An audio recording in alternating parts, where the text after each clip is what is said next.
الله سبحانه وتعالى في القرآن العظيم. أعوذ بالله من الشيطان الرجيم. بسم الله الرحمن الرحيم. لا تحرك به لسانك لتعجل به إن علينا جمعه وقرآنه فإذا قرأناه فاتبع قرآنه ثم إن علينا بيانه. وقال نبينا محمد صلى الله عليه وسلم إن الذي ليس في جوفه شيء من القرآن فهو كالبيت الخريب. சீரோடும் சிறப்போடும் நடைபெற்றுக் கொண்டிருக்கின்ற இந்த ஹிஃபுல் பட்டமளிப்புழாவின் தலைமை பொறுப்பேற்று நடத்தி கொண்டிருக்கின்ற எங்களுடைய ஆன்மீக பெருந்தகை ஷேகுல் ஹதீஸ் வாப்பா அப்துல் ரஹ்மான் ஹசரத் ரஹ்மஹுல்லா அவருடைய அருமையான மகனார் ஹுசைன் அஹ்மது மதனி ஹசரத் அவர்களே, ஆசி உரையை வழங்க இருக்கின்ற புதுக்கோட்டை மாவட்டத்தினுடைய அரசு காசி கரமக்குடி மதரசாவுடைய முதல்வர் சதகத்துல்லா ஹசரத் பெருந்தகை அவர்களே, சிறப்புரையாற்ற இருக்கின்ற எங்களுடைய பாசத்திற்கு நேசத்திற்கும் உரிய ஜமாத் உலமாவுடைய முன்னாள் செயலாளர், புதுவையில் ஜுமா பள்ளிவாசலுடைய நீண்டகால தலைமை மாமாக செயலாற்றி வருகின்ற மரியாதைக்குரிய முகமது ரிலா ஹசரத் அவர்களே, சிறப்புரையாற்ற இருக்கின்ற அத்திக்கடை வாஹிதியா ஃபாத்திமா என்ற சிறப்பான அரபு கல்லூரியில் நீண்ட காலமாக முதல்வராக பணியாற்றி வருகின்ற அன்பு சகோதரர் மௌலானா ஃபௌஸ் ரஹீம் அப்துல் ரஹீம் பாக்கவி ஹசரத் அவர்களே, எனக்கு முன்பு அழகான முறையிலே உரையாற்றி அமர்ந்திருக்கின்ற நெல்லை மாவட்ட ஜமாத் உலமாவுடைய கௌரவ தலைவரும் எங்களுடைய நீரிய ஆசான் முன்னாள் ஜமாத் உலமாவுடைய தலைவர் மற்றும் செயலாளராகவும் பதவி வகித்து சிறப்பாக செயல்பட்டு வந்த மர்ஹூம் ஹலீல் ரஹ்மான் ரியாஜி ஹசரத் அவருடைய அருமையான மகனார் அப்துல் ரஹீம் ஹசரத் பெருந்தகை அவர்களே, நேற்று சீரோடும் சிறப்போடும் நடைபெற்ற பெண்கள் மதரசாவுடைய பட்டமளிப்புழா நிகழ்ச்சியில் நிறைவுரையாற்றிய மரியாதைக்குரிய நீடூர் துணை முதல்வர் கல்லிடைக்குறிச்சி மஹிதீன் அப்துல் காதர் ஹசரத் அவர்களே, அலியா மதரசாவுடைய தகுதிமிக்க முதல்வர் மரியாதைக்குரிய ஷாதிலி ஹசரத் பாக்கவி ஹசரத் அவர்களே, அருமையான இந்த ஹிஃபுல் மதரசாவுடைய ஆசிரியர் பெருமக்களே, சமுதாய காவலர்களான உலமா பெருமக்களே, இந்த ஹாஃபில் பட்டமளிப்புழாவில் கலந்து கொண்டு ஹாப்ஸாக்களுக்காக துவா செய்ய வந்திருக்கின்ற அனைத்து பகுதியிலிருந்து வருகை புரிந்திருக்கின்ற மூத்த இளைய ஆலிம் பெருமக்களே, ஹாப்ஸாக்களுடைய உறவினர்களே, இந்த மஹல்லா வாசிகளே, இந்த பள்ளிவாசலுடைய மதரசாவுடைய சிறப்பான தலைவர் அவர்களே, நிர்வாக பெருமக்களே, அருமையான தாய்மார்களே, எல்லாம் வல்ல அல்லாஹ்வின் அருளும் அன்பும் நம் உயிரின மேலான கண்மணி நபிகள் நாயகம் ஸல்லல்லாஹு அலைஹி வஸல்லம் ஷஃபாஅத்தும் நம் அனைவர்கள் மீதும் நின்று நிலவட்டுமாக என்று ஆரம்பமாக துவா செய்தனுடைய வார்த்தைகளை தொடங்குகிறேன். ஹிஃப்ஸு பட்டமளிப்பு விழா, குர்ஆனை பாதுகாப்பதற்கு நாங்கள் பொறுப்பேற்றிருக்கிறோம் என்று ஒரு அற்புதமான உடன்படிக்கையை மேற்கொண்டவர்களுக்கு நாம் எல்லாம் சாட்சி என்பதை கடந்து எழுத்தளவிலே கொடுக்கப்படுகிற ஒரு அற்புதமான சனது ஹிஃப்ஸு சனத். அந்த சனதை பெறுவதற்காக இந்த ஹாபில்கள் இங்கே நமக்கு முன்னால் அமர்ந்திருக்கிறார்கள்.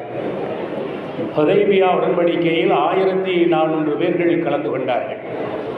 அந்த 1400 பேரும் பெருமானார் ஸல்லல்லாஹு அலைஹி வஸல்லம் வலது கரத்தில் கையை வைத்து இஸ்லாத்திற்காக நாங்கள் உயிரை கொடுப்போம், இந்த தீனுக்காக நாங்கள் உயிரை கொடுப்போம் என்று பைஅத் செய்தார்கள். அந்த நேரத்தில் நபிகள் நாயகம் ஸல்லல்லாஹு அலைஹி வஸல்லம் அவர்களை பார்த்து சொன்ன வாசகம் இவர்கள் அமர்ந்திருக்கின்ற இந்த காட்சி ஒன்றை ஞாபகப்படுத்துகிறது. அன்துமுல் ஹைர், நீங்கள்தான் இன்று சிறந்தவர்கள். அன்துமுல் அலவுன், நீங்கள்தான் இன்றைய தினத்தில் உயர்ந்தவர்கள். ஒரு பையத்து நடக்கிற போது அந்த பையத்தை யார் மேற்கொள்கிறார்களோ அவர்களுக்கு என்று ஒரு தனி சிறப்பு உண்டு. பையத்தை பெறுகிற இடம் இது. எந்த சூழ்நிலையிலையும் நாங்கள் குர்ஆனை மறக்க மாட்டோம். குர்ஆனை மறப்பது எவ்வளவு பெரிய குற்றம் என்பது இந்த ஹாஃபில்களுக்கு ஆண்டுதோறும், அடுத்த ஆண்டு வர ஹாஃபில்கள் இங்கே இருக்கிறார்கள். சென்ற ஆண்டு அங்கே இருந்தவர்கள் இன்று இங்கே வரிசையில் அமர்ந்திருக்கிறார்கள். ஆண்டுதோறும் குர்ஆனை மனனம் செய்வது ரொம்ப ஈஸி, ஆனால் அதை பாதுகாப்பது இருக்கிறதே. லால்பேட்டையிலே முகமது காசிம் ஹசரத் என்று ஒரு உஸ்தாத் கிட்டத்தட்ட 30 ஆண்டுகளுக்கு மேலாக அங்கே உஸ்தாதாக பணிபுரிகிறார். அவர் ஆலிம் பட்டம் பெற்றதற்கு பிறகு இந்த மதரசாவிலே ஓதி பட்டம் பெற்றார்.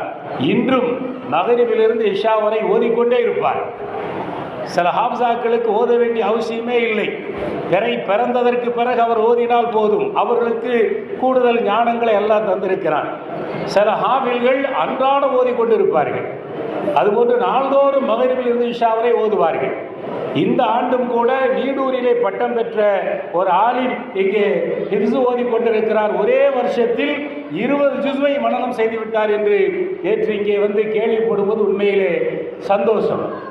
அப்போ குர்ஆன் வலக்கத் யஸ்ஸர்னல் குர்ஆன லிذிக்ர், குர்ஆன் மனனம் செய்வது ஈஸி, அதை சொல்லும் போது புரிவது ஈஸி, அதை புரிய வைப்பது கஷ்டம். மனனம் செய்வதற்கு பிறகு அதை பாதுகாப்பது இருக்கிறதே அது கஷ்டம்.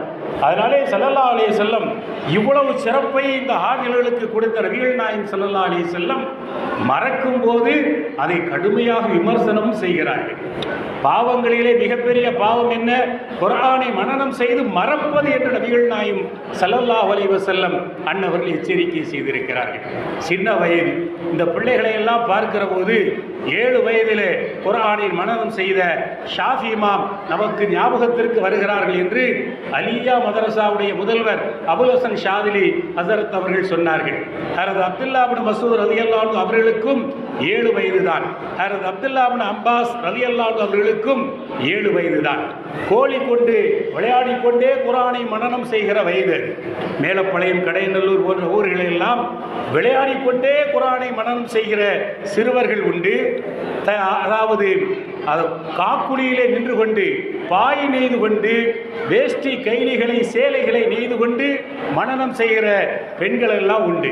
ஹஜ்ரத் அப்துல்லா இப்னு மஸ்ஊத் ரலியல்லாஹு அன்ஹுடைய வரலாற்றை கொண்டு விரட்டி பாருங்கள். மரத்தின் மீது ஏறி நிற்கிறார்கள். மரத்தின் மீது நிற்கிற வயதில் குர்ஆனை மனனம் செய்தார்கள். மரத்தின் மீது ஏறி நிற்கிறார்கள். அவருடைய கால்கள் கொஞ்சம் சூம்பி போன மாதிரி கொஞ்சம் ஒல்லியாக இருக்கும். பொதுவாகவே உலகத்தில் நம்முடைய நிலைமை, குண்டாக இருந்தாலும் சில பேர் குறை சொல்லுவார்கள், ஒல்லியாக இருந்தாலும் சில பேர் குறை சொல்லுவார்கள், உயரமாக இருந்தாலும் குறை சொல்வார்கள், கொஞ்சம் குட்டையாக இருந்தாலும் குறை சொல்வார்கள். ஆனால் உயரத்திற்கு என்று தனி சிறப்பு இருக்கிறது, குட்டைக்கென்று, குண்டுக்கென்று, ஒல்லிக்கென்று தனித்தனி சிறப்பு இருக்கிறது. உமர் ரலியல்லாஹு அன்ஹுடைய ஆட்சி காலத்தில் குட்டையாக வந்த ஒருவர், எனக்கு ஒரு பிரச்சனை, என்ன ஒருத்தர் ஏமாத்திட்டான், அதனால் அதை விசாரிங்கன்னு சொல்லி உமர் ரலியல்லாஹு அன்ஹு இடத்திலே வந்து ஒரு வழக்கை கொடுக்கிறார். பொதுவாக உமர் ரலியல்லாஹு அன்ஹு இடத்திலே எந்த பிரச்சனை வந்தாலும் உடனே தீர்ப்பளிப்பார்கள். அந்த குட்டையாக வந்த நபர் பல முறை வந்து வந்து சொல்லுகிறார். ஆனால் உமர் ரலியல்லாஹு அன்ஹு அவரை ரசிக்கவே இல்லை. கடைசியிலே அவரே வெறுத்து போய், நீங்கள் கலீஃபாவாயிற்று, நான் ஒருவர் மீது குற்றம் சுமத்துகிறேன், என் மீது அவர் இன்னென்ன ஏமாற்றல் வேலை செய்துவிட்டார் என்று சொல்லுகிறேன், நீங்கள் அதை விசாரிக்காமல் இருக்கிறீர்கள், எனக்கு ஒன்றும் புரியவில்லையே என்கிறார். உமர் ரலியல்லாஹு அன்ஹு சொன்னாங்க, நீங்கள் குட்டையாக இருக்கீங்க, குட்டையான ஆள் யார்கிட்டையும் சீக்கிரம் ஏமாற மாட்டாங்க, குட்டையாக இருக்கிற ஆள் யார்கிட்டையும் சீக்கிரம் ஏமாற மாட்டாங்க, அதனால தான் உங்கள் வழக்கை எடுக்கிற நான் கொஞ்சம் யோசிக்கிறேன் அப்படின்னாங்க. அவர் சொன்னார், என்னை ஏமாத்தின ஆள் என்னை விட குட்டை அப்படின்னு. என்னை ஏமாற்றியவர் என்னை விட குட்டை, அதனால நீங்கள் விசாரிச்சு தான் ஆகணும்னு சொல்லி ஒவ்வொருத்தருக்கும் ஒரு சிறப்பு இருக்கு. ஹஜ்ரத் அப்துல்லா இப்னு மஸ்ஊத் ரலியல்லாஹு அன்ஹுடைய கால்களை பார்த்து அது கொஞ்சம் மெலிஞ்சி போய் இருப்பதை பார்த்து சஹாபாக்கள் கொஞ்சம் சிரிச்சிட்டாங்க. நபிகள் நாயகம் ஸல்லல்லாஹு அலைஹி வஸல்லம் சஹாபாக்கள் சிரிக்கிறதை பார்த்து விட்டு சொன்னாங்க, அவரை காலை பார்த்து சிரிக்கிறீங்களா?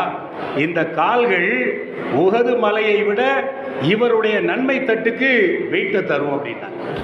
கால் சிறுசா இருக்கா இல்லையாங்கிறது முக்கியம் கிடையாது, அந்த கால் உள்ள நபர் எவ்வளவு வெயிட்டா உள்ளவர் என்பதுதான் முக்கியம். சின்ன வயசு, குர்ஆனை மனனம் செய்தவர், ஷாஃபி மதுஹபல்ல ஹனஃபி மதுஹபுடைய 99 சட்ட விஷயங்களை பூராம் இந்த உம்மத்திற்கு தந்தவர் ஹஜரத் அப்துல்லா இப்னு மஸ்ஊத் ரலியல்லாஹு அன்ஹு அவர்கள். எங்கு போனாலும் ஸல்லல்லாஹு அலைஹி வஸல்லம் பின்னாடியே போகிற பழக்கத்தை கொண்டவர். ஸல்லல்லாஹு அலைஹி வஸல்லம் செருப்பை கழட்டி போட்டு விட்டால் எடுத்து கையில் வைத்துக் கொள்வார்.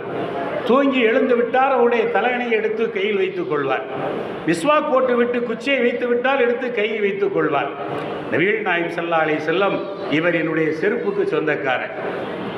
ஒருவரை பாராட்டும் போது என்னுடைய பிஏ என்று நாம் பாராட்டுகினால் அவரை வைத்து சில நன்மைகள் நமக்கு கிடைக்க வேண்டும், அவரை வைத்து பிறருக்கு நாம் கொடுக்கிற பட்டம் சிறப்பை தர வேண்டும். இவர் தாங்க என் பின்னாடி எப்பவும் போனாலும் செருப்பை தூக்கிட்டு வருவார் என்று நாம் யாருக்காவது பட்டம் கொடுத்தால் அடுத்த செருப்போடையே போயிடுவார். ஆனால் நபிகள் நாயகம் ஸல்லல்லாஹு அலைஹி வஸல்லம் என்னுடைய செருப்புக்கும் மிஸ்வாக் குச்சிக்கும் என்னுடைய தலையணைக்கும் சொந்தக்காரர் என்று சொல்லும் போது அதை ரசித்து கேட்டு இந்த உம்மத்திடத்திலையும் சொல்லி ரசித்தவர்கள் ஹஜரத் அப்துல்லா இப்னு மஸ்ஊத் ரலியல்லாஹு அன்ஹு அவர்கள். பாக்கியம் என்ன தெரியுமா? ஸல்லல்லாஹு அலைஹி வஸல்லமோடு இருக்க குர்ஆனை பூரா மனனம் செய்தார். ஹாஃபிஸாக்களுக்கு என்று ஒரு தனி சிறப்பு இருக்கிறது. அந்த தனி சிறப்பை இந்த உம்மத்திற்கு சஹாபாக்களை வைத்து ஸல்லல்லாஹு அலைஹி சொல்லிவிட்டு போனார்கள். மதீனாவிலே ஹஜரத் முஆத் இப்னு ஜபல் ரலியல்லாஹு அன்ஹு மிக பெரும் ஹாஃபிஸ். ஸல்லல்லாஹு அலைஹி வஸல்லம் பின்னாடி நின்று தொழுவார்கள். அதற்கு அப்புறம் தன்னுடைய பகுதியில் இருக்கிற பள்ளியில் தன்னுடைய ஜமாத்திற்கு தொழுகை நடத்துவார்கள். குர்ஆனை மனனம் செய்த ஹாஃபிஸாவை ஒட்டகத்தில் ஏறி உட்கார்ந்திருக்கிறார்கள். யமன் நாட்டிற்கு ஸல்லல்லாஹு அலைஹி வஸல்லம் அவர்கள் கவர்னராக அவர்களை அனுப்பி வைக்கும் போது நீங்க போய் எவ்வளவு கண்ணியமா நடக்க வேண்டும். ஒரு நாட்டினுடைய கவர்னர், ஒரு மாநிலத்தினுடைய கவர்னர் கூடிய மட்டிற்கும் விமர்சனத்திற்கு ஆளாகாமலே அவர் இருந்துவிட்டு போக வேண்டும். யாராவது ஒருத்தர் நம்மை கடுஞ்சொல் சொல்லிவிடக் கூடாது என்பதிலே கவர்னர் ரொம்ப கவனமாக இருக்க வேண்டும். நபிகள் நாயகம் ஸல்லல்லாஹு அலைஹி வஸல்லம் அவர்களுக்கு நசிஹத் செய்கிறார்கள். குதிரை ஒரு கழுதை மீது உட்கார்ந்திருக்கிறார். ஸல்லல்லாஹு அலைஹி வஸல்லம் நின்று கொண்டு அவரை வழி எழுப்பும் போது நடந்து கொண்டே நசிஹத் செய்கிறார்கள். அவர் கூனி குறுகி, நாயகமே நீங்கள் நடந்து வருகிறீர்கள், நீங்கள் நடந்து வருகிற போது நான் வாகனத்தில் வருவதற்கு கஷ்டமாக இருக்கிறது என்றார். அவர்கிட்ட இருக்கிற குர்ஆனுக்கு ஸல்லல்லாஹு அலைஹி வஸல்லம் கொடுத்த மரியாதை. ஹசனாத்துல் ஜாரியாத், பேட்டை என்றாலே ரஹ்மான் பேட்டை, ரியாலுல் ஜினான், ஹசனாத்துல் ஜாரியாத், இந்த முத்துக்களான அந்த 3 மதரசாக்கள் தான் எங்களுக்கு ஞாபகத்திற்கு வரும். ஹசனாத்துல் ஜாரியாத் என்றாலே மரியாதைக்குரிய மர்ஹூம் அல்லாமா சலாஹுத்தீன் ரியாஜி நவ்வரல்லாஹ் மர்கது ஹசரத் அவர்கள் ஞாபகத்திற்கு வருவார். இங்கே அபுல் ஹசன் ஷாதிலி ஹசரத் அவரிடத்திலே ஓதியவர் நினைக்கிறேன். நிறைய மாணவர்கள் அவரிடத்திலே ஓதியவர்கள். அவங்க ஒரு தடவை கூட தன்னிடத்தில் ஓதிய ஹாஃபிஸாக்களை வாடா போடா என்று சொன்னது. சில நேரங்களிலே நாம் பார்த்து மெய்சிலிர்த்து போவோம். வியன்னா மாநாவிலே அவர்கள் இமாமாக இருந்தார்கள். ஹசரத்திடத்திலே ஓதிய ஒரு மாணவர் வேறொரு இடத்திலே பணி செய்கிறார். நாங்கள் எல்லாம் ஹசரத்திட்ட பேசி கொண்டு இருக்கும் போது ஹசரத் அவர்களை சந்தித்து விட்டு போகிறார். போகும்போது பஸ்ஸில் கூட்டமாயிடுச்சு, மேலப்பாளையம் பஸ்ஸில் கூட்டமாயிடுச்சு. ஹசரத் உட்கார்ந்துருக்காங்க. பஸ்ஸில் எல்லாரும் முண்டி அடித்து ஏறுறாங்க. ஹசரத் தன்னுடைய தோளில் கிடக்கிற துண்டை எடுத்து ஜன்னல் வழியாக போடுறாங்க. தன்ட்ட ஓதுன ஒரு மாணவர், ஹாஃபிஸான மாணவர், கிட்டத்தட்ட 99% ஹாஃபிஸாக்களை தான் மதரசால சேர்ப்பாங்க. ஹாஃபிஸா இல்லாமல் சேர்க்க மாட்டாங்க. ஒரு கால் அவர் ஹாஃபிஸா இல்லைன்னா 2வது உலக வாழ்க்கைக்கு கொஞ்சம் முக்கியத்துவம் கொடுப்பாங்க. +2 படிச்சிருக்கிறாரா சேர்த்துக்கலாம் அப்படின்னு. ஒன்று ஹாஃபிஸா இருக்கணும், கேள்வி கணக்கே கேட்கறது கிடையாது. அடுத்து +2 என்பது வாழ்க்கையை தரும். ஹாஃபிஸுங்கிறது ஈமானை தரும். அதற்கு முதல்ல ஈமானுக்கு ரெஸ்பான்ஸ் கொடுத்துட்டு 2வது சரி துன்யாவில் +2 வரை படிச்சிருக்காரு, சரி அவர் டக்குன்னு சொல்லுகிற விஷயத்தை புரிந்து கொள்வார் என்று அதற்கு முக்கியத்துவம் கொடுத்து சேர்ப்பார்கள். ஒரே வருஷத்தில் 2 சும்ரா ஓதி கொடுத்து விடுவார்கள். அங்கே 2 வருஷம் ஓதிவிட்டு வேறு மதரசாவிலே போய் 4வது வருஷம் ஓதலாம். அப்படியெல்லாம் இருந்த ஹசரத் அவர்கள் பெரும் பெரும் ஆலிம்கள் அவரிடத்திலே ஓதி இருக்க, அது ஒரு ஓதுற பிள்ளை ஹாஃப்ஸாங்கிறதுக்காக ஜன்னல் வழியாக துண்டெடுத்து போட்ட பல காட்சிகள் எங்களை எல்லாம் அப்படி செலுத்து போய்விடும் என்றால், மாதுபன ஜபர் ரலியல்லாஹு அன்ஹு அவர்கள் வாகனத்தில் உட்கார்ந்திருக்கிறார்கள், நடந்து நசீகத் செய்து கொண்டே ஸல்லல்லாஹு அலைஹி வஸல்லம் அவர்களை வழி அனுப்பி வைக்கிறார்கள் என்றால், குர்ஆனுக்கு கிடைத்த தனிச்சிறப்பு தனி நபருக்கு உலகத்தில் எந்த சிறப்பும் கிடையாது. துபாயிலே ஆண்டுதோறும் இந்த குர்ஆன் போட்டி நடக்கும். இந்த குர்ஆன் போட்டியிலே முதல் மார்க் வாங்கியவருக்கு இவ்வளவு தங்கம், 2ஆம் மார்க் வாங்கியவர்கள் இவ்வளவு தங்கம் என்று நிர்ணயம் செய்வார்கள். ஒரு ஆண்டு போட்டி நடக்கிற போது முதல் வர வேண்டிய அந்த மாணவருக்கு நடுவர்கள் 2வது பரிசு கொடுக்கிறார்கள். அந்த கிராத்திற்கு பாருங்க, அந்த அமைப்பு, அந்த மாடல் இப்ப நாம இருக்கிற காலத்தில் உள்ளதெல்லாம் பின்னாடி உருவானது. ஸல்லல்லாஹு அலைஹி வஸல்லம் காலத்திலே இருந்த கிராத் இருக்கிறது பார்த்து செவி வழியில் வந்த கிராத்து தான். அவருடைய தாய் பாஷை அரபியர்களுடைய தாய் பாஷை அரபி என்பதனாலே அவர்கள் எழுத்துக்கு அவர்களுக்கு எழுத்து தேவையில்லை. கேட்க கேட்க அப்படியே மனப்பாடம் பண்ணி ஓதிடுவாங்க. எழுத்து என்பது அடுத்தவர்களுக்கு தேவை, அந்நிய பாஷைகளுக்கு தேவை. ஒரு வடநாட்டுக்காரன் தமிழ்நாட்டிலே வந்து தமிழ் பேசினால் எப்படி இருக்கும்? பொங்கலோ பொங்கல் என்று சொல்ல சொன்னால் பொங்கலோ பொங்கல் தான் அவர் சொல்லுவார். பொங்கலோ பொங்கல் சொல்லுங்கன்னா பொங்கலோ பொங்கல் மாதிரி, நல்வாழ்த்துக்கள் சொன்னால் நல்லா வாழ்த்துக்கள் என்னதாமோ சொல்லுவார். அதை என்ன சொல்லுவாங்க, ரிப்பீட் பண்ணி போட்டு போட்டு இது பண்ணுவாங்க. இந்த மாதிரி அரபியர்களுக்கு குர்ஆன் பிரச்சனையே இல்லை. சஹாபாக்கள் காலத்தில் குர்ஆன் ஓதுவது பிரச்சனையே இல்லை. சஹாபாக்கள் காலத்திற்கு பிறகு குர்ஆனை ஏருக்கு மாறா ஓதுகிற ஒரு சூழ்நிலை அரபியர்களில் ஏற்படவில்லை. அரபு அல்லாத அந்நிய நாடுகள் இன்னைக்கு 180 கோடி மக்கள் குர்ஆனை ஏற்றிருக்கிறார்கள். ஒரு குகைக்குள்ளே உருவான குர்ஆன், அரபு நாட்டுக்குள்ளே வந்த குர்ஆன் கிட்டத்தட்ட 180 கோடி மக்கள்கிட்ட போய் சேர்ந்துருச்சு. இந்தியாவிலே 40 கோடி மக்கள் குர்ஆனை ஏற்றிருக்காங்க. நாம் எல்லாம் அரபிகள் அல்ல. அப்போ அந்த நேரத்தில் குர்ஆனை அர்த்தம் மாறுகிற அளவுக்கு சிந்தனை மாறும்போதுதான் அபுல் அஸ்வத் துவலி என்பவர் இந்த குர்ஆனை உச்சரிக்கிறதுக்காக ஒரு ஜபர் ஜேர் பேஷ கொண்டு வரலாமே அப்படின்னு கொண்டு வந்து, மேலே ஒரு சிவப்பு புள்ளி வச்சா ஜபர், கீழே சிவப்பு புள்ளி வச்சா ஜேர், ஒரு ஓரமா ஒரு புள்ளி வச்சா அது பேஷ் என்று இந்த அடையாளக்குரிய முதல்ல உருவாக்கினார். அதற்கு பிறகு அவரே அதை ஒரு புள்ளி வச்சா அது தெரிகிறதில்லை, கொஞ்சம் நீட்டி, ஜபர்னா நீட்டி விடுவோம், ஜேர்னா கீழே நீட்டி விடுவோம், பேஷனா கொஞ்சம் வளைச்சி விடுவோம் என்று மாற்றி விட்டார். இந்த எழுத்திற்கு பாருங்க, பேய்க்கு ஒரு நோக்கத்துக்கு கீழே, தேய்க்கு 2 நோக்கத்து மேலே, சேய்க்கு 3 நோக்கத்துக்கு மேலே. இதுவெல்லாம் சஹாபாக்கள் காலத்தில் இல்லை. குர்ஆன் இறங்கும் போது ஓலைகளிலேயும், அதாவது எழுத்து வடிவிலே சஹாபாக்கள் எழுதும் போது இல்லை. இப்படி ஒரு கப்பல் மாதிரி ஒரு ரவுண்டு இருக்கும். அதுக்கப்புறம் இது பேயா தேயா சேயான்னு தெரியாமல் இருந்துச்சு. பிறகு அவர்கள் அதை மாற்றினார்கள். நஸ்ர் இப்னு ஆசிம்ங்கிறவர் இந்த கீழே ஒரு புள்ளி வச்சா அதை பேயா உச்சரிங்க, மேலே 2 புள்ளி வச்சா தேயா உச்சரிங்க, அதுக்கு மேலே ஒரு 3 புள்ளி வச்சா சேயா உச்சரிங்கன்னு சொல்லி சொல்லி இப்படி அதனுடைய ஹரக்கத்துகள் எல்லாம் ஹஜ்ஜாஜ் இப்னு யூசுஃபுடைய காலத்தில் இது போன்ற தாபீன்களால் உருவாக்கப்பட்டு காலம் செல்ல செல்ல இன்னைக்கு அது எந்த அளவிற்கு என்றால், அரபி கீழ், தமிழ் கீழே, மேலே அரபி, அலிஃபுன் போட்டால் கீழே தமிழை அலிஃபுன் எழுதுகிற மாதிரி அது வளர்ச்சி அடைந்து கொண்டே இருக்கிறது. இதையெல்லாம் கடந்து அந்த குர்ஆன் இந்த ஹாஃபில்கள் மூலமாக வளர்ச்சி அடைகிறது. கொஞ்சம் யோசித்து பாருங்கள். ஹஜ்ஜாஜ் இப்னு யூசுஃப் தான், இது அவருடைய ஆட்சி காலத்தில் தான் இந்த குர்ஆனுக்கு எல்லாம் ஹரக்கத் போடப்பட்டது. உமர் ரலியல்லாஹுடைய உஸ்மான் ரலியல்லாஹுடைய ஆட்சி காலத்தில் தொகுக்கப்பட்டது. இன்னைக்கு இந்த ஹாஃப்ஸாக்கள் இருக்கிறார்கள். வடநாட்டிலே ஒரு ஹாஃபிஸ் அநியாயமாக ரயிலிலே ஷஹீதாக்கப்பட்டார், சங்கிகளால் ஷஹீதாக்கப்பட்டார். இந்த ஷஹாதத்து இன்று நேற்று அல்ல. யமாமா போரிலே ஹாஃப்ஸாக்கள் குறிவைக்கப்பட்டு தாக்கப்பட்டு ஷஹீதாக்கப்பட்டார்கள். அந்த நேரத்தில் உமர் ரலியல்லாஹு அன்ஹு, அபூபக்கர் ரலியல்லாஹு அன்ஹு ஹாஃப்ஸாக்கள்லாம் ஷஹீதாகிட்டு இருக்காங்க, இதை எழுத்து வடிவில் கொண்டு வந்தால் நல்லா இருக்கும்னு சொல்லி அவர்கள் ஆலோசனை செய்து நீண்ட நிகழ்வு. அதற்கு அவர்கள் ஏற்பாடு செய்தவர் 17 வயசில் கிட்டத்தட்ட 20க்கும் மேற்பட்ட சூறாக்களை மனனம் செய்த ஸெய்த் இப்னு சாபித் ரலியல்லாஹு அன்ஹு.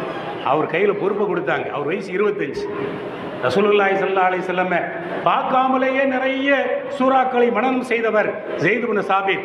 அவரை செலக்ட் செய்து, அவருக்கு அப்போ 25 வயசு, இந்த குர்ஆனை தொகுத்து தாங்கன்னு அபூபக்கர் ரலியல்லாஹுடைய கையில் கொடுத்தாங்க. பிறகு அது 7 கிராத்துங்கிற வழியிலே சிதறி போனது. உஸ்மான் ரலியல்லாஹுடைய காலத்தில் ஹப்ஸா அம்மாட்ட போய் நின்னாங்க. உமர் ரலியல்லாஹு அன்ஹு அவருடைய மகள். அவங்க கேட்ட குர்ஆனை வாங்கி உஸ்மான் ரலியல்லாஹு அன்ஹு அவர்கள் தான் ஒரே ஒரு குர்ஆன் தான் உலகம் பூரா ஓதப்படும், ஒரே ஒரு குர்ஆன் தான் உலகம் பூரா ஓதப்படணும் என்று நிர்ணயம் செய்த குர்ஆனை தான் இவர்களெல்லாம் இன்று மனனம் செய்திருக்கிறார்கள். 7 மாடல் கிராத்து, அதை நீங்கள் எங்கேயும் ஓதிக்கொள்ளுங்கள். தொழுகையில் நீங்கள் இந்த உஸ்மான் ரலியல்லாஹு நம்ம இருக்கிற இந்த குர்ஆனில் இருக்கிறதா ஓத வேண்டும் என்கிற அடிப்படையில் உஸ்மான் ரலியல்லாஹுடைய காலத்தில் தொகுக்கப்பட்டதை வைத்துத்தான் தராவி தொழுகையிலே ஜாமியுல் குர்ஆன் காமில் ஹயாய் வல் ஈமான் என்று உஸ்மான் ரலியல்லாஹு அவர்களுக்காக நாம் துஆ செய்கிறோம். அருமையான பெருமக்களே, அந்த குர்ஆன் இரவு நேரத்தில் பாதுகாக்கப்பட்டுச்சு, இரவு நேரத்தில் மனனம் செய்யப்பட்டது. மதீனாவுக்குள்ள வந்தவுடனே ஸல்லல்லாஹு அலைஹி வஸல்லம் சொன்ன நசீஹத் அஃப்ஸு ஸலாம், ஒன்றுக்கொன்று சலாத்தை நீங்கள் சொல்லிக் கொள்ளுங்கள். இந்த மாணவர்கள் இந்த வீதியிலே செல்லுகிற போது இந்த மஹல்லாவாசி மட்டுமல்ல, முஸ்லீம் என்று தெரிந்துவிட்டாலே சலாத்தை சொல்லுகிற நற்பண்புகளால் உருவாக்கப்பட்டவர்கள். ஸல்லல்லாஹு அலைஹி வஸல்லம் மதீனாவிற்குள்ளே வந்ததற்கு பிறகு முதல் சொன்ன பேசிக்கே இதுதான், சலாத்தால் உருவாக்கப்பட்டவர்கள். வாத்திமு தாம், நீங்கள் உணவு கொடுங்கள் ஸல்லல்லாஹு அலைஹி சொன்னாங்க. இந்த மஹல்லா உணவு கொடுத்து அந்த மதீனாவாசிகள் செய்த அந்த 2வது அந்த உத்தரவை மதீனாவாசிகள் உருவாக்கி வைத்தார்கள். என்ன பாடுபட்டாலும் சரி, லால்பேட்டை உங்கள் எல்லோருக்குமே தெரியும். அப்போ அப்துல் ரஹ்மான் ஹஸரத் அவர்கள் அங்கே ஓதி கொடுத்து கொண்டு இருக்கும்போது இந்த மதரசா உருவாக்கப்பட்டது. இந்த மதரசா உருவாக்கும் போது பிள்ளைகளுக்கு எப்படி உணவு கொடுக்க முடியும் என்ற பிரச்சனை வரும்போது லால்பேட்டையில் ஒரு மாணவருக்கு தினசரி நான் சாப்பாடு கொடுக்குறேன், இங்கேயும் நான் தினசரி சாப்பாடு கொடுக்குறேன். ஒரு அஸ்திவாரம், ஒரு பேசிக்க போட்டாங்க. ஆண்டுதோறும் ஹஸரத் இருக்கிற வரை லால்பேட்டையில் ஈது பெருநாள் தொழுகை நடக்கும் போது பாப்பா அப்துல் ரஹ்மான் ஹஸரத் அவங்க தான் ஈது பெருநாளில் அந்த குத்துபா பயான் அவங்க தான். எப்போ அவங்க முடிக்கிறாங்களோ அது பிறகு தான் பெருநாள் தொழுகை நடக்கும். அந்த பயான் முடிஞ்ச உடனே உண்டியல் வசூல் பண்ணுவாங்க. அப்போ என்ன செய்வாங்க அப்படின்னா, அந்த வாளி எடுத்துட்டு வரும்போது முதல்ல ஒரு 100 ரூபா இப்படி தூக்கி போடுவாங்க. நான் சொல்கிறேன் 25 வருஷத்துக்கு முந்தி அந்த வாளியில் ஒரு 100 ரூபா எடுத்து போட்டுட்டு சொல்லுவாங்க, நான் ஹார்ட் பேஷண்ட்டு, எனக்கு டம்மு டம்முன்னு சவுண்டு வந்துச்சுன்னா அலர்ஜியாக இருக்குது, சத்தம் இல்லாமல் கலெக்ஷன் பண்ணுங்கம்பாங்க. சத்தம் இல்லாமல் என்னே மாதிரி கலெக்ஷன் பண்ணுங்க அப்படிம்பாங்க. சவுண்டே இருக்காது அப்படின்னா என்ன பொருள்ங்கிறது உங்களுக்கு தெரியும். அப்போ மதரசாவிற்கு பிள்ளைகளுக்கு உணவு கொடுக்கிற அதிலே அந்த ரசனை இடையிலே லால்பேட்டை மதரசாவில் கொஞ்சம் பொருளாதார வளர்ச்சி வந்து மதரசாவில் சாப்பாடு ஆக்கி இல்லாமல் எதுக்கு வீட்டில் இருந்து சாப்பாடு என்ற உடனே ஒட்டுமொத்த அந்த தாய்மார்கள் ஓர பிள்ளைக்கு சாப்பாடு வச்சதுக்கு பிறகு தான் நாங்கள் சாப்பிடுவோம். வசதி வந்துச்சுன்னா அதை மதரசாவில் வச்சுக்கிடுங்க, எங்கள் வீட்டுக்கு சாப்பாடு ஓர பிள்ளையை வச்சு தான் சொல்லி உலகம் பூரா சாப்பாடு கொடுத்தல்ல, பிரியாணி கொடுத்து நல்ல பெயரை பெற்ற சமுதாயம் இந்த சமுதாயம் என்று இருக்கும்போது ஆண்டவர்களுக்கு அல்லாஹ்வுடைய பாதையில் வசல்லு பில்லைலி வன்னாசிரியாம், மக்களெல்லாம் தூங்கும்போது நீங்கள் தொழுங்கள். நாமெல்லாம் தூங்கிட்டு இருக்கோம், இவங்க காலையில் எந்திரிச்சு 4:30 மணிக்கு தொழுதுகிட்டு இருக்கிறாங்க. கமாலுதீன் ஹஸரத் ரஹ்மத்துல்லாஹி அலைஹி காலத்துலலாம் ரொம்ப ஸ்ட்ரிக்ட்டு. ஷாதிலி ஹஸரத் சொன்னாங்க, கொஞ்சம் சங்கடமாக இருந்ததுன்னு சொல்லி. நான் சொல்கிறது ஒரு 40 வருஷத்திற்கு முந்தி ஹாமித் பக்ரி ஹஸரத் ஒரு மாணவரை இங்கே சேர்த்தார்கள். ரொம்ப ஏழ்மையான மாணவர், ரொம்ப கஷ்டப்பட்ட மாணவர், ஓதி முடிச்சிட்டாரு. ஆனால் தௌர் முடிக்கல. பாப்பா அப்துல் ரஹ்மான்கிட்ட வந்து இந்த பையன் ரொம்ப கஷ்டப்பட்ட பையன், சனது கொடுத்துருங்க, நான் பார்த்துக்கிட்டு தான்னாங்க. ஹஸரத்து நமக்காக ரூல்ஸை மாற்ற முடியாது தான், நீ என் பிள்ளை தான், அதுக்காக ரூல்ஸை மாற்ற முடியாதுன்னாங்க. 2வது அப்துல் ரஹ்மான் பேசின உடனே ஹஸரத் ஒரே வார்த்தை சொன்னாங்க, அடுத்தவங்களை வச்சு தான் பிரச்சனை வரும்னு பார்த்தா என் பிள்ளைகளை வச்சு எப்படி பிரச்சனை வரும்னு நான் எதிர்பார்க்கலன்னா.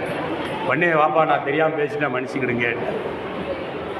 அப்படி உருவான அற்புதமான மதரசா. நாம் எல்லாம் தூங்கும்போது இந்த பிள்ளைகள் அப்துல்லா இப்னு மஸ்ஊத் ரலியல்லாஹு அன்ஹு மரத்திலே ஏறி நின்று கொண்டு கூட குர்ஆனை மனனம் செய்தார்கள். அந்த மாதிரி மரம் ஏறுகிற வயசு, பட்டம் விடுகிற வயசு, இப்போ பட்டம் வாங்குவதற்கு தகுதியை பெற்றிருக்கிறார்கள். இந்த ஹாஃபில்கள் போகிற இடமெல்லாம் இவர்கள் குர்ஆனை ஒருபோது மறக்கக்கூடாது, இந்த மஹல்லாவையும் ஒருபோது மறக்கக்கூடாது. அவர்கள் எங்கு போனாலும் சரி, ஒரு உலக வெளிநாட்டுக்கே போகட்டும், வெளிநாட்டிற்கே போகட்டும், பொருளாதாரத்தை அவர்கள் சேர்க்கட்டும், மார்க்கம் அதற்கு தடை செய்யவே இல்லை. ஆனால் குர்ஆனை மட்டும் மறக்கக்கூடாது. ஒரே ஒரு செய்தியை சொல்லிவிட்டு நான் முடித்துக் கொள்கிறேன். குர்ஆன் நம்மோடு இருக்கிற வரை நமக்கு கிடைக்கிற அந்தஸ்து இருக்கிறதே சாதாரண அந்தஸ்து அல்ல. காசு பணம் எல்லாம் வரும். குர்ஆன் நம்மோடு இருந்தால் நமக்கு கிடைக்கிற அந்தஸ்து இருக்கிறதே. ஹஜ்ரத் அப்துல் ரஹ்மான் அவுஃப் ரலியல்லாஹு அன்ஹு அவர்கள் குர்ஆனை மனனம் செய்தார்கள். ஹஜ்ரத் அபூபக்கர் ரலியல்லாஹுடைய கையை பிடிச்சி இஸ்லாத்துக்கு வந்தாங்க. 72 வயசுல இறந்து போனாங்க. 72 வயசுல இறந்து போனாங்க. மௌத்தா போகும்போது 3000 ஆடை விட்டுட்டு போனாங்க. 3000 ஆடு, 100 ஒட்டகம், எக்கச்சக்கமான மாடுகளை விட்டுட்டு போனாங்க. தங்க சுரங்கத்தையும் விட்டுட்டு போனாங்க. அவங்க குடும்பத்துக்கு அவங்க விட்டுட்டு போனது தங்க சுரங்கம். வரலாறு பதிவு செய்கிறது, கோடாரியை வைத்து அவருடைய சொந்தக்காரர்கள் தங்கத்தை வெட்டி வெட்டி வெட்டி நம்ம பக்கத்தில் இருக்கிற கீழக்கரையிலே பெரும்பெரும் வசதி படைத்தவர்கள் எல்லாம் சில நாடுகளிலே கவர்மெண்ட்டுக்கிட்டே தங்க சுரங்கத்தில் காசு கொடுத்து வாங்குற சக்தி உள்ளவர்கள் எல்லாமே குர்ஆனை மனப்பாடம் பண்ண ஹாஃபிஸாக, காயில் பண்ணமாக இருக்கட்டும், கீழக்கரையாக இருக்கட்டும், பார்த்தா வைர வியாபாரியாக இருப்பாங்க. ஆனால் குர்ஆன் மனப்பாடம் பண்ண ஆட்களாக இருப்பாங்க. வருஷத்துக்கு ஒரு மாதம் நோம்பில் எந்த பிஸ்னஸும் கிடையாது. ஹாஃபிஸா நான் தராவி தொலை வைக்கிறேன், அப்படி காசை கொடுத்துட்டு தராவி தொலை வச்சுட்டு பள்ளிகளுக்கு காசு கொடுத்துட்டு வர்றவங்க. ஆக இந்த ஹிஃப்ஸ் இருக்கிறது, இது நம்முடைய உலக சிந்தனைக்கு எல்லாம் தடை இல்லை. அந்த மாதிரி ஹஜ்ரத் அப்துல் ரஹ்மான் ரலியல்லாஹு தஆலா அன்ஹு கீழக்கரைன்னா கூட நமக்கு அப்துல் ரஹ்மான்கிற ஒரு சிந்தனை தான் நமக்கு வரும். அந்த அப்துல் ரஹ்மான் அவுஃப் ரலியல்லாஹு அன்ஹு அவர்கள் உலகத்திற்கு உருவாக்கி காட்டியவர்கள். அவர்களுக்கு அல்லாஹ் கொடுத்த பாக்கி என்ன தெரியுமா? தங்க சுரங்கத்தையே குடும்பத்துக்கு விட்டுட்டு போனாங்க. அல்லாஹ் கொடுத்த பாக்கி என்ன தெரியுமா? எல்லா சஹாபாக்களும் ஸல்லல்லாஹு அலைஹி வஸல்லமுக்கு பின்னாடி நின்று தான் தொழுதாங்க. ஸல்லல்லாஹு அலைஹி வஸல்லம் பின்னாடி தான் எல்லா சஹாபாக்கள் தொழுதாங்க. ஸல்லல்லாஹு அலைஹி வஸல்லம் ஒரு சஹாபிக்கு பின்னாடி நின்று தொழுதுருக்காங்கன்னா அது அப்துல் ரஹ்மான் அவுஃப் ரலியல்லாஹு அன்ஹு பின்னாடி. தபூக்கு போரில் அந்த மாதிரி கொஞ்சம் லேட் ஆகிட்டு அது அப்துல் ரஹ்மான் அவுஃப் ரலியல்லாஹு அன்ஹு எல்லாரும் தள்ளி விடுறாங்க. வசதியான சஹாபி, குர்ஆன் மனப்பாடம் பண்ண சஹாபி, நீங்கள் போங்க போங்கன்னு தள்ளி விடுறாங்க. தொழுகை முடிஞ்சிச்சு. திரும்பி பார்த்தா பெருமானார் ஸல்லல்லாஹு அலைஹி வஸல்லம் ஒரு ரக்காத்து லேட்டாக வராங்க.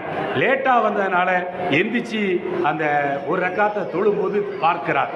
பார்த்து பதறுகிறார். தொழுது முடிச்சுட்டு ஸல்லல்லாஹு அலைஹி வஸல்லம் அஹ்சன்த யா அப்துல் ரஹ்மான், நீ செஞ்சது ரைட்டு தானப்பாண்டாங்க. ஒரு தனிநபருக்காக தொழுகையை லேட் பண்ணணும், அஹ்சன்த என்றார்கள். பணக்காரராக இருந்தாலும் அந்த குர்ஆன் அவர்களுக்கு கொடுத்த சிறப்பு அவர்களுக்கு பின்னாடி ஸல்லல்லாஹு அலைஹி வஸல்லம் அவர்கள் நின்று தொழுகிற பாக்கியம் கிடைத்தது. அதனாலே ஹாஃபிஸாகி விட்டோம், இதுக்கு பிறகு நாம் துன்யான்லாம் சிந்திக்க கூடாது என்று அல்ல. குர்ஆனை கையோடு வைத்துக்கொண்டு துன்யாவை தேடுங்கள். அந்த அரபு நாட்டிலே, துபை நாட்டிலே முதலிலே வருகிற அந்த மாணவருக்கு 2வது பரிசு கொடுத்த உடனே ஒரு கூட்டத்தில் இருந்து ஒரு அரபி அவர் எழுந்தார். அவர் உணர்ச்சி வசப்பட்டு எழுந்தார். எழுந்து நின்று சொன்னார், இந்த பையன் ஃபஸ்ட்டு வரணும், நீங்கள் அவருக்கு 2ஆம் மார்க் போட்டீங்க, நடுவர்கள் தீர்ப்பை நம்ம மாற்றி சொல்ல முடியாது, இருந்தால் நான் சொல்கிறேன், அந்த 2வது நீங்கள் பரிசு கொடுத்தீங்க இல்லையா, அவருக்கு என்னுடைய வீட்டில் ஒரு வீட்டை எழுதி கொடுத்துருதேன்ட்டு. என்னுடைய வீட்டில் ஒரு வீட்டை நான் எழுதி கொடுக்கிறேன். ஒரு அரபி பிரஷர் நம்மளை விட வேகமாக ஏறும். ஒரு வீட்டை எழுதி கொடுக்கிறேன்னு சொன்னார். இன்னொருவர் எழுந்து நானுமே ஒரு வீட்டை எழுதி கொடுக்கிறேன்னு சொல்லி, அல்லாஹ் நிறைய சொத்தை கொடுத்துருக்கான் குர்ஆனை வைத்து, நானும் என்னுடைய வீட்டை எழுதி கொடுக்கிறேன் எழுதி கொடுத்தார். வந்தது 2வது தான். 10வது வந்திருக்கலாம், 11வது வந்திருக்கலாம். உலகம் கொடுக்கிற பரிசை பாருங்கள். நபிகள் நாயகம் ஸல்லல்லாஹு அலைஹி சொன்னார்கள், இன்னல்லதி லைஸ ஃபீ ஜௌஃபிஹி ஷைஉம் மினல் குர்ஆன், குர்ஆன்ல இருக்கிற ஒரு ஆயத் இந்த ஹார்ட்ல இல்லைன்னா அது பாலடைந்த வீட்டிற்கு சமம்.